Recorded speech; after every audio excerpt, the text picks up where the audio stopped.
આપણે એક દર્દી દાખલ થયેલા હતા 27 તારીખના રોજ ડિમ્પલબેન ધર્મેન્દ્રભાઈ પોબારુ કે જેમને માસિકની તકલીફ હતી. એને પહેલા એક વખત બતાવવા આવેલા મહિના દિવસ પહેલા.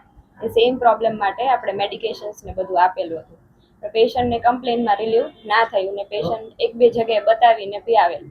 એટલે પેશન્ટને આપણે સમજાવેલું કે ભાઈ આવી રીતે છે બરાબર, તકલીફમાં રાહત નથી થતી, તો એનો લાસ્ટ ઓપ્શન આપણે ઓપરેશન કરવાનું થશે બરાબર.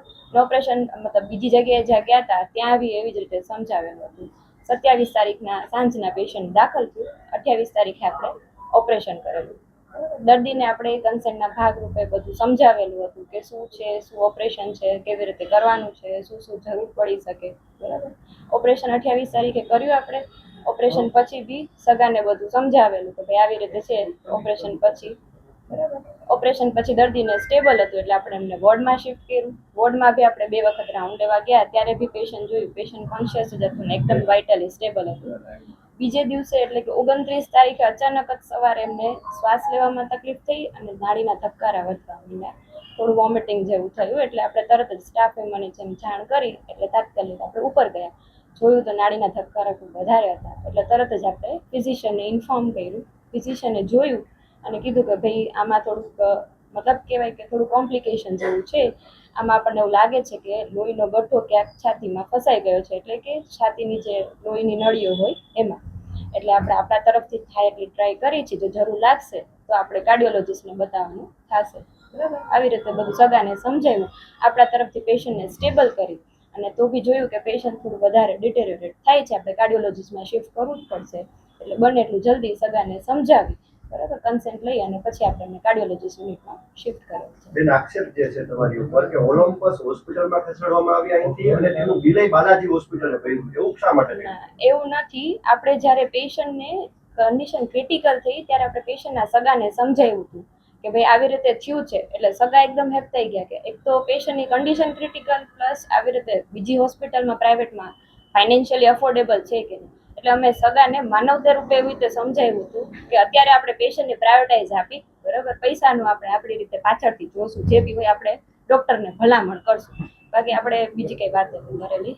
બેન, એવું કીધું છે કે મોબાઈલના આધારે તમે ઓપરેશન કર્યું છે, એવું એ વાત સાવ હકીકત શું છે? એ વાત સાવ ખોટી છે. આપણે ખાલી સગાને એવી રીતે સમજાવેલ છે કે જ્યારે ઓપરેશન પહેલા અમે કન્સેન્ટ લેતા હોય કે જો આમાં જરૂર જણાય તો અમને બીજા ડોક્ટરનો બી ઓપિનિયન લેવો પડે.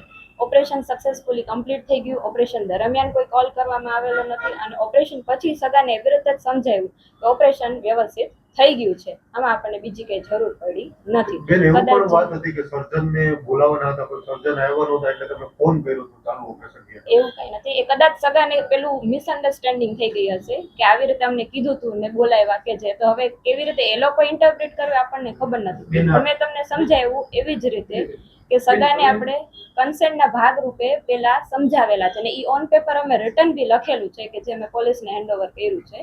અમને કોઈ ઓપરેશન કરો એની મેડિકલ ટ્રીટમેન્ટ છે, એની મેડિકલ કન્ડિશન જે જોતા હોવ છો, તો શું તમને શ્વાસની ને હૃદયની ને એવી બીમારી બિફોર ઓપરેશન હતી કે ઓપરેશન પછી તરત થઈ? ના, ઓપરેશન પહેલા એમને કંઈ જ નહોતું બરોબર. આપણા તરફથી બ્લડ ઇન્વેસ્ટિગેશન ને બધું મોકલાવેલું છે અને ઇન્ટ્રા બી પેશન્ટ એકદમ વાઇટલી સ્ટેબલ હતું, કન્ટિન્યુઅસ મોનિટરિંગની અંડર હતું. તમને શું લાગે છે શું કારણ હોઈ શકે આના? એટલે આ તો છે ને બહુ કોમન મતલબ રેરલી કન્ડિશન કહેવાય કે જે કોમન પીપલમાં બી થઈ શકે છે. એટલે આ અનપ્રેડિક્ટેબલ છે. આપણાથી એટલી જલ્દી ડાયગ્નોઝ થઈ ગયું ને આપણાથી એઝ અર્લી એઝ પોસિબલ આપણે ટ્રીટમેન્ટ કરી, આપણાથી બચાવવાના મેક્સિમમ આપણે ટ્રાય કરી કે જે થઈ શકે આપણે મેક્સિમમ આપણે કરી. ઓલિમ્પસ હોસ્પિટલ બિલ આપે ભર્યું છે? ના, અમે નથી કરેલું.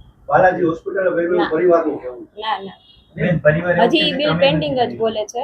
ઈ બિલ પેન્ડિંગ જ બોલે છે. અમારા તરફથી 1 રૂપિયો પણ ઓલિમ્પસ હોસ્પિટલને આપવામાં આવેલો એનેસ્થેસિયાનો ઓવરડોઝ હતો? ના, એવું કાંઈ જ નથી. પરિવારનું એ પણ પરિવાર એવો આક્ષેપ કરે છે કે ઓપરેશન થઈ ગયું એ પછી તમારી જવાબદારી છે કે સાર સંભાળ લેવી જોઈએ, એના બદલે નવી વાત નથી. એવું નથી. આપણે જ્યારે પેશન્ટને વોર્ડમાં શિફ્ટ કર્યું ઓપરેશન દરમિયાન, જે કે ઓપરેશન પતી ગયું, દર્દી એકદમ ભાનમાં આવી ગયું ત્યારે બી મેં દર્દીને જોયેલ છે.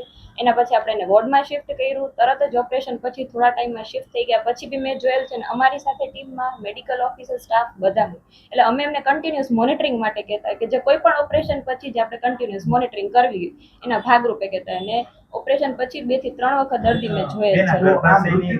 મૃત્યુબેનનું થયું છે એ મેડિકલની ભાષામાં આપ કઈ રીતે જુઓ છો? કયા કારણે મૃત્યુ થયું છે? એટલે એ રીઝન તો આપણે ના કહી શકીએ, તો પીએમ રિપોર્ટ ને બધું આવે એના પછી જ કહી શકીએ. અમે ખાલી એક સસ્પેક્ટ કરી શકીએ કે આ રીઝન હોઈ શકે, અમે કન્ફર્મ ના આપી શકીએ કે Suspect. શું હોઈ શકે. બેન, આ ગર્ભાશયની કોથળીનું જે ઓપરેશન હોય એ સામાન્ય ઓપરેશન કહેવાય. એમાં દર્દીની જાણ થાય એટલે એ વસ્તુ થોડી ના, એટલે આ ગર્ભાશયની કોથળીનું ઓપરેશન જે બહુ કોમનલી થતું હોય છે, પણ એમને જે વસ્તુ થઈ છે ને એ રેરેસ્ટમાં રેસ્ટ, એટલે આપણે જે ઓપરેશન કરેલું ને એનું 0.5 થી 0.9% ચાન્સીસ છે કે એમાં કોમ્પ્લિકેશન ના બેન, ઓપરેશનની કોઈ જ દર્દીના એરર પરિવારજનો આક્ષેપ તમારી પર કરે તો કારણ શું?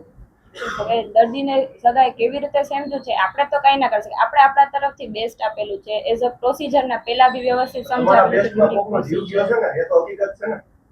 એના માટે આપણને દુઃખ છે, પણ આપણે એના કારણભૂત નથી બન્યા. બરોબર, દર્દીની બધાની તાસીર અલગ અલગ હોય. બરોબર, કોનું બોડી કેવી રીતે રિસ્પોન્ડ કરે છે આપણને નથી આપણે તો ખબર. બેન પોલીસ અગાઉ ફરિયાદ જોઈને કરવામાં છે. આવી છે અત્યારે. તમે તૈયાર છો? તમારી ઉપર આક્ષેપ લાગ્યા છે. જો ગુનો સાબિત થશે તો જેલ ભોગવવા તૈયાર છો? એટલે આપણે જે બી છે આપણે પોલીસને હેન્ડઓવર કરી દીધું છે. આગળ કોર્ટ ને પોલીસ વાળા નક્કી કરશે. આપણે આપણા તરફથી ખોટા નથી. આપણે બધા ડોક્યુમેન્ટેશન થી લઈને બધું આપણે તમે hand કીધું over કરી દર્દીની દીધું છે. તાસીર ઉપર તમે તો લોહીના બધા રિપોર્ટ કરેલા છે. આ વસ્તુ જે એમને થયેલું છે એ અનપ્રેડિક્ટેબલ છે. અત્યારે કોઈને બી થઈ શકે છે. બરોબર, એના કોઈ એવું મતલબ આપણા તરફથી જે આપણા પ્રિય બધા ઇન્વેસ્ટિગેશન ને બધું કરેલું છે ને એમાં બધું બરોબર ઓપરેશન છે. પહેલા શું પ્રોસિજર હોય છે આપણે? ઓપરેશન પહેલા શું પ્રોસિજર શું હોય છે? કઈ રીતે આખું જો તપાસ થતી હોય? ઓપરેશન પહેલા આપણે શું કરતા હોય છે કે જનરલી કોઈ બી દર્દી આવે પહેલા દર્દીને શું તકલીફ છે આ તે વોટેવર જે બી છે કે આપણે પેશન્ટ ઓપરેશન નક્કી કરવાનું છે. પહેલા પેશન્ટના બધા બ્લડ ઇન્વેસ્ટિગેશન્સ જે આપણે પ્રી ઓપ બધા કરાવવાના હોય છે. પેશન્ટની કન્સેન્ટ લેવાનું હોય છે. પછી કેવા ટાઈપનું ઓપરેશન હોય એવી રીતે આપણે કરતા હોય. સપોઝ દૂરબીનથી ઓપરેશન ને બધું હોય તો પેશન્ટને ખાવા પીવાની ને જે જરૂરી સલાહ હોય એ બધું દર્દીને આપતા હોય તો છે. બ્લડ ની તમે વાત કરી તો બ્લડમાં ગાંઠ હતા તમને ત્યારે નથી ખબર? એ બ્લડના કાંઠે ને બ્લડના એટલે કે હિમોગ્લોબિન ને એ બધું જોવાનું હોય. એ બધા રિપોર્ટ્સ એમના થયેલા છે. અમુક રિપોર્ટો એને બારે બી કરાવેલા છે અને એ રિપોર્ટો નોર્મલ બેન, હોય આ તો જ ગઠ્ઠા આપણે ઓપરેશનના report હિસાબે જાણ થઈ જાય. ના. ઓકે બેન, ઓકે.